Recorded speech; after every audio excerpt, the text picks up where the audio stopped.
তো hello guys, কেমন আছো সবাই? আজকে চলে এসেছি আর একটা নতুন ব্রেকফাস্ট মর্নিং রেসিপি নিয়ে। তো আজকে যে রেসিপিটা হচ্ছে ওটা হচ্ছে স্যান্ডউইচ বানানো শেখানো হবে। তো ফার্স্টে স্যান্ডউইচ বানানোর জন্য আমরা যেসব করি, যেসব ইনগ্রিডিয়েন্টস আমাদের চাই, ওটা ফার্স্টে আপনারা যেমন দেখতে পাচ্ছেন এইখানে আমরা কড়াইতে গরম তেল দিয়ে দিলাম, দিয়ে তার সাথে কিছু জিরে মশলা দিয়ে দিলাম যাতে টেস্টটা খুব ভালো আসে। এবারে আমরা ক্যাপসিকাম নিলাম, ক্যাপসিকামের সাথে এই যে আমরা মানে মিক্সচারটা বানাচ্ছি ওটা ভালো করে মিশিয়ে নিলাম। এরপরে আমরা কড়াইতে আলু অ্যাড করে নেবো। আর এটা দেখবেন আলুটা অ্যাড করার আগে যাতে ওটা ভালো করে সেদ্ধ করে নেওয়া হয়, যাতে বেন্ডিংটা ভালো হয় খুব। তো আলুটা দিয়ে দেওয়ার পরে কড়াইতে আমরা ভালো করে এটাকে মিশিয়ে নিচ্ছি, আর একদম মিহি করে মিশিয়ে নেবো যাতে কোনো বড় অংশ না রয়ে থাকে। আর মিহি করে মিশিয়ে নেওয়ার ফলে কী হবে, আসলে খেতে খুব ভালো লাগবে আর কি। তো এখানে যেমন দেখতে পাচ্ছেন এদিক ওদিক করে ভালো করে নাড়াচাড়া করে নেওয়া হচ্ছে। আর একটু খেয়াল করবেন যাতে আপনারা সবসময় এরকম ভালো করে নাড়াচাড়া করতে হবে, নাহলে নিচের ফ্লেমটায় কিন্তু আলুটা একটু ধরে যেতে পারে।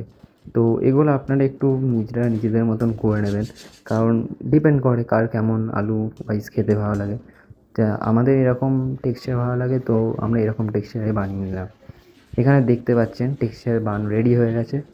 তো এবারে আমরা একটা প্যান নিলাম, একটু প্যানে একটু ঘি দিয়ে ভালো করে রাব করে নিচ্ছি, যাতে যখন আমরা পাউরুটিটা বসাবো ওটা ধরে না যায়।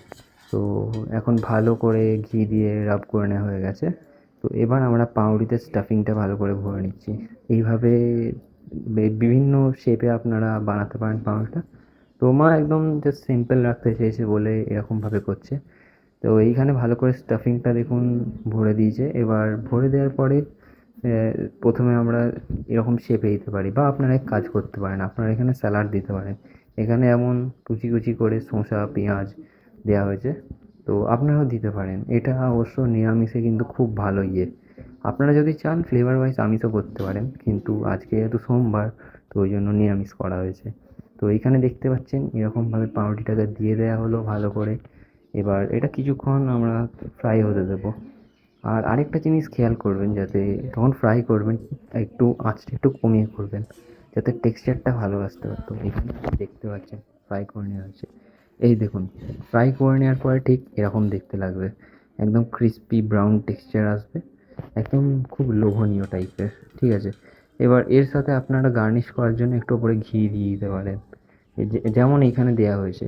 তো আপনারা দেখতেই পাচ্ছেন ডিফারেন্স, এইখানে একটা পাউরুটির পাশে দুটোকে রাখা হয়েছে, কেমন ডিফারেন্স হচ্ছে অ্যাট দ্য এন্ড। ঠিক আছে গাইস, তো এই রেসিপিটা অ্যাকচুয়ালি খুব চটজলদি একটা টিফিনের জন্য খুবই ভালো, আর বাচ্চাদেরও খুব ভালো লাগে। জেনে আমার মাও এটা প্রায় দিন বানিয়েই থাকে, কেন এটা করতে অত খাটনি লাগে না, অ্যান্ড এটা খুব জলদি হয়ে যায়। তো গাইস এই দেখুন এখানে দেখতে পাচ্ছেন পাশাপাশি দুটো টেক্সচার, এই দুটো টেক্সচার তো খুব ভালো এসেছে। এবার এইগুলো আস্তে আস্তে কুক হয়ে এরকম ভালো টেক্সচার চলে আসবে। তো লাস্টে এরকম ডায়াগোনাল শেপে কেটে নিল। আপনারা যে নিজের মতো শেপে করতে পারেন। তো থ্যাংক ইউ গাইস, এই ভিডিওটা এই অবধি ছিল। লাইক শেয়ার সাবস্ক্রাইব করে দেবেন, অ্যান্ড টাটা।